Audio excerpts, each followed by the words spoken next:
Λοιπόν, η σύνδεση είναι Μαρακαΐμπο, η δεύτερη σε πληθυσμό και έκταση πόλη της Βενεζουέλας. Εκεί που εμάς μας μοιάζει μάλλον ότι είναι τόπος καλοκαιρινών διακοπών, δεν είναι καθόλου, γιατί είναι η έδρα των πετρελαϊκών εγκαταστάσεων. Και καλησπερίζω λοιπόν το Γιάννη Κουτσομίτη. Καλησπέρα.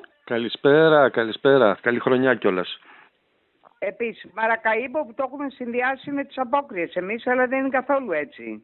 Καθόλου δεν είναι, και μάλιστα σε μια περιοχή που βρίσκεται σε διαρκή κάθοδο τα τελευταία χρόνια λόγω της εγκατάλειψης αυτής της βιομηχανικής ζώνης από την κυβέρνηση της Βενεζουέλας, με τα γνωστά αποτελέσματα στην πτώση της πετρελαϊκής παραγωγής και τις απαιτήσεις τώρα του Προέδρου Τραμπ να μπουν αμερικανικές εταιρείες, να την ξαναζωντανέψουν και να κερδίσει κι αυτός ό,τι είναι να κερδίσει. Ακριβώς. Αλλά δεν υπήρχε περίπτωση να βάλουμε τα πράγματα με τη σειρά.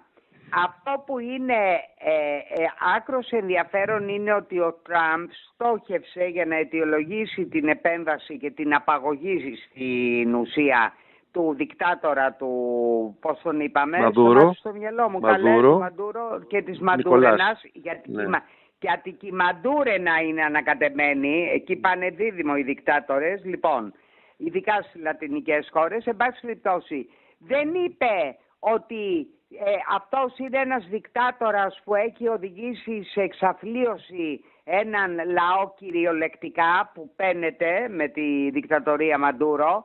Για τα πετρέλαια μας μίλησε. Τελικά μπορείς να τα βάλεις σε τάξη και σειρά, γιατί αξιακό κώδικα δεν έχει ο Τραμπ, είναι γνωστό αυτό. Όχι, βέβαια. Πες μας, ρε Γιάννη, με δικά σου λόγια. Εδώ υπάρχουν δύο βασικά ζητήματα. Εδώ και πάρα πολύ καιρό ο Τραμπ έχει σηκώσει στην ζήτημα εσωτερικής πολιτικής στις ΗΠΑ το ζήτημα της καταπολέμησης του εμπορίου ναρκωτικών.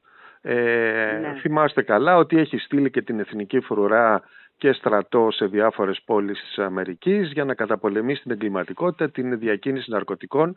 Τους τελευταίους 2 μήνες άρχισε να βομβαρδίζει διάφορα πλοιάρια και βάρκες και μικρά σκάφη, τα οποία διέσχιζαν είτε τον Ατλαντικό είτε τον Ειρηνικό για να φτάσουν στις ακτές των ΗΠΑ και να μεταφέρουν, θεωρείται με αλφαγιώτα, μεγάλες ποσότητες ναρκωτικών. Υπήρχε μεγάλη δυσφορία και στο Κογκρέσο, γιατί δεν υπήρχαν σαφές νομικό πλαίσιο για το πώς θα γίνονται. Τα χημικά του Μπούς στο Ιράκ, τα πυρηνικά όπλα. Κάπως έτσι. Σίγουρα υπάρχει διακίνηση ναρκωτικών. Θεωρείται ότι τα τελευταία χρόνια έχει αναπτυχθεί ιδιαίτερα η καλλιέργεια κοκαίνης στη Βενεζουέλα. Με τις τελευταίες μελέτες που διάβαζα, να υπάρχει το 2022-2023 περίπου 250 τόνοι ετησίως παραγωγή κοκαίνης στην Βενεζουέλα. Δεν καταλήγουν όλα βέβαια, δεν καταλήγουν όλα στις Ηνωμένες Πολιτείες, και στην Ευρώπη έρχονται κοκαίνη από την Βενεζουέλα. Το θέμα είναι σε ποιο βαθμό το καθεστώς και ο Μαδούρο προσωπικά και η γυναίκα του είχαν εμπλοκή σε αυτό το ναρκοεμπόριο. Η ποινική δίωξη κατά του Μαδούρο και της γυναίκας του και άλλων 3 αξιωματούχων οι οποίοι δεν συνελήφθησαν χρονολογείται από το 2020. Δεν είναι χθεσινή, είναι εδώ και 5,5 χρόνια η ποινική δίωξη, και υπήρχαν, από ό,τι μαθαίνουμε από το ρεπορτάζ, διαπραγματεύσεις τους τελευταίους μήνες μέσω μεσαζόντων με σκοπό να παραδοθεί ο Μαδούρο ή να του δοθεί μία δίωδος διαφυγής στην Τουρκία του κυρίου Ερντογάν. Φαίνεται ότι ο Μαδούρο είτε δεν πίστεψε τις απειλές, είτε πίστευε ότι θα επιβιώσει από αυτή την επίθεση του κύριου Τραμπ, και τελικά, από ό,τι μαθαίνουμε, έχασε την υπομονή του ο Τραμπ και διέταξε τελικά την επιχείρηση, η οποία σχεδιαζόταν εδώ και μήνες. Δεν είναι μια επιχείρηση. Ακριβώς. Τώρα, το άλλο μεγάλο θέμα... Γιάννη, μισό λεπτό από αυτού. Από τη στιγμή που μας λες ότι από το 20 παρακολουθούν το ζευγάρι και 3 άλλοι εκεί της κομπανίας, άρα κάτι πρέπει να υπάρχει που να μπορεί να αποδειχθεί από την πλευρά του Τραμπ. Να μου πεις ο Τραμπ δεν αποδεικνύει τίποτα. Αλλά θα πάει σε ένα δικαστήριο τώρα, είναι σε ένα δικαστήριο. Βέβαια, και τώρα έχει προσαχθεί, αυτή τη στιγμή που μιλάμε, έχει προσαχθεί σε δικαστήριο στο νότιο Μανχάταν, γιατί η Νέα Υόρκη είναι δικαστικά η περιφέρεια, η πολιτεία, στην οποία γίνονται οι δίκες για εγκλήματα που έχουν τελεστεί εκτός Ηνωμένων Πολιτειών. Μάλιστα. Λοιπόν, αλλά το ζεύγος τι είχε να κερδίσει? Προσωπικό χρήμα. Λοιπόν, θα πω κάτι. Σήμερα ανακοίνωσε η κυβέρνηση Ελβετίας ότι πάγωσε τους λογαριασμούς. Μ' αρέσουν, αυτά μ' αρέσουν. Σήμερα ανακοίνωσε. Έτσι θέλω. Τους φίλους του Μαδούρο τώρα. Για να κάνουν το διάλειμμα, μισό λεπτό. Γιάννη Κουτσομίτη, σε παρακαλώ, μπορείς να ξαναπείς αυτό που είπες πριν το διαφημιστικό?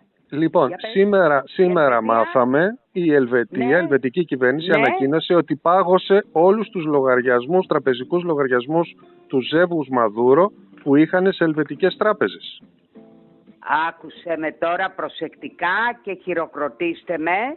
Δεν ξέρω αν το είδες. Εγώ μόλις χθες έγραψα το εξής στο Facebook. Σκέφτομαι πως η οριστική πτώση και διάλυση του μαδουρισμού και των προγόνων του θα έρθει όταν ανοίξουν οι λογαριασμοί του. Γιατί δικτατορία και λαϊκή πείνα χωρίς κρυμμένο χρυσό δεν έχει υπάρξει. Είμαι σοφή, παραδέξουμε.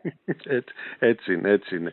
Λοιπόν, υπήρχαν βέβαια σοβαρές υποψίες ότι όλη η ηγεσία, όχι μόνο το ζεύγος Μαδούρο, όλη η ηγεσία αυτού του καθεστώτος, βέβαια, σίγουρα και η ηγεσία αυτού του καθεστώτος εκμεταλλεύεται και το ναρκοεμπόριο και άλλες δραστηριότητες. Και πάμε στο δεύτερο μεγάλο θέμα. Το πρώτο ήταν το ναρκοεμπόριο που ο Τραμπ το πουλάει πολύ ψηλά στην εσωτερική πολιτική του ατζέντα. Το δεύτερο μεγάλο θέμα είναι η παραγωγή και διακίνηση πετρελαίου. Η Βενεζουέλα έχει τα μεγαλύτερα κοιτάσματα παγκοσμίως, μεγαλύτερα και από Σαουδική Αραβία, Εμιράτα, από όλους. Όμως η παραγωγή έχει φτάσει σχεδόν στο ναδύρ, διότι υπάρχουν μεν οι κυρώσεις οι αμερικανικές, απ' την άλλη όμως δεν υπάρχουν επενδύσεις σε υποδομές και έτσι οι πετρελαιοπηγές έχουν εντελώς εκφυλιστεί, είναι πεπαλαιωμένες και δεν υπάρχει ουσιαστική παραγωγή. Αυτή όμως η λίγη παραγωγή πηγαίνει σε αντιπάλους γεωπολιτικούς των ΗΠΑ, όπως είναι η Κίνα, το Ιράν, ακόμη και η Ρωσία, και έτσι υπάρχει αυτή τη στιγμή μια διαφυγή, αν θέλεις, πιθανών εσόδων από τις αμερικανικές εταιρείες που είχαν επενδύσει πριν από δεκαετίες σε αυτή τον κλάδο της Βενεζουέλας, τον πετρελαϊκό, και αυτή τη στιγμή ο Τραμπ λέει θα μπουν μέσα οι εταιρείες μας και θα βγάλουμε τα σπασμένα όλων αυτών των χρόνων που είχατε κάνει τις κρατικοποιήσεις και στέλνατε τα πετρέλαια στο Ιράν και στην Κίνα και στη Ρωσία. Και αυτό είναι τώρα το μεγάλο διακύβευμα και ο εκβιασμός που απειλεί ο Τραμπ το καθεστώς, ότι θα αφήσετε να μπουν οι εταιρείες μας τώρα μέσα, αλλιώς θα πάθετε χειρότερα. Υπάρχει όμως η προοπτική, δηλαδή να πάνε κολοσσοί αμερικανικοί, να επενδύσουν δισεκατομμύρια ευρώ, γιατί χρειάζονται της αρκούδας τα λεφτά για να συντηρηθούν και να αναπτυχθούν. Και απ' την άλλη να είσαι τόσο πλούσια σε κοιτάσματα χρυσό, μπορεί να και πολύτιμες πέτρες, δεν ξέρω αν έχει και ορυκτό πλούτο, έχει και ορυκτό πλούτο, βέβαια. Τέτοιου είδους. Και να πεινάει ο λαός σου για να είσαι εσύ επικεφαλής και η παρέα σου, είναι εξόφθαλμο έγκλημα, Γιάννη, και αποκαλύπτεται τώρα. Είναι ένα εγκληματικό καθεστώς. Αν δει κανείς το βιωτικό επίπεδο των πολιτών στη Βενεζουέλα, είναι σε διαρκή πτώση εδώ και 25 περίπου χρόνια. Ο προκάτοχος του Μαδούρο, ο περίφημος Τσάβες, είχε ξεκινήσει αυτές τις καταστροφικές πολιτικές, τις σοσιαλιστικές, όπως θέλει κανείς, εθνικιστικές βασικά, διότι δεν ήταν καν σοσιαλισμός αυτό το πράγμα που υπέβαλαν εκεί. Ήταν μια χούντα ουσιαστικά εθνικιστική, η οποία λιμενότανε τα κοιτάσματα και τις πετρελαιοπηγές της χώρας. Τώρα το μεγάλο ζήτημα είναι...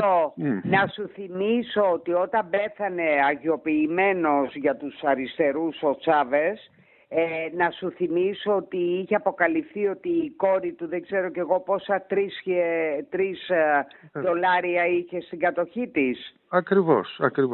Όλα αυτά, υπάρχουν αποδείξεις για όλα αυτά. Είναι ένα φαύλο καθεστώς καταπιεστικό που κατηγορείται βέβαια και για φοβερά εγκλήματα κατά της ανθρωπότητας. Ήδη είχε ανοίξει εδώ και χρόνια ποινική δίωξη στο Διεθνές Ποινικό Δικαστήριο για εγκλήματα κατά της ανθρωπότητας και παραβίαση ανθρωπίνων δικαιωμάτων κατά του Μαδούρο, η οποία ακόμη δεν έχει καταλήξει σε τελικές διώξεις από τη Χάγη. Αλλά ήρθε τώρα, πρόλαβε ο κύριος Τραμπ, έκανε αυτή την κίνηση.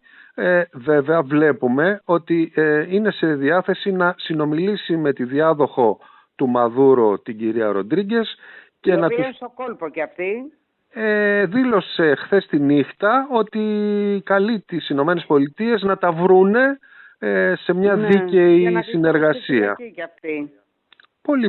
Πολύ πιθανόν, γιατί απείλησε ο Τραμπ ότι θα έχει συνέχεια και ο ηγέτης της Κολομβίας και η Κούβα και πιθανόν και άλλοι που μπορεί να αντιστέκονται σε αυτά που θέλει ο κύριος Τραμπ.